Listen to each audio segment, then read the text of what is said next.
দুটি ছাগলের শিক্ষা। একদিন একটি সংকীর্ণ সেতুর উপরে দুটি ছাগল মুখোমুখি হয়ে দাঁড়াল। সেতুটি এতটাই সরু ছিল যে একসঙ্গে দুজন পার হতে পারত না। ছাগল দুটি একে অপরকে দেখে দাঁড়িয়ে পড়ল এবং ভাবল, আমি তো আগে যাব।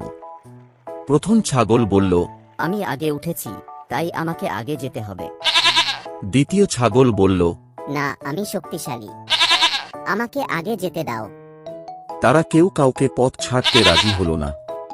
ক্রমে তাদের মধ্যে তর্ক বাড়তে লাগল। তর্ক থেকে তা ধাক্কাধাক্কিতে পরিণত হল। ধাক্কাধাক্কি করতে করতে তারা দুজনেই সেতুর মাঝখানে ভারসাম্য হারিয়ে নদীতে পড়ে গেল। এ দৃশ্য নদীর পাড় থেকে আরেকটি বুদ্ধিমান ছাগল দেখছিল। সে বলল, যদি তারা একে অপরকে সম্মান দিয়ে পথ ছেড়ে দিত, তবে কেউই পড়ে যেত না। নীতি, অহংকার ও একগুঁয়েমি সর্বদা ক্ষতি ডেকে আনে।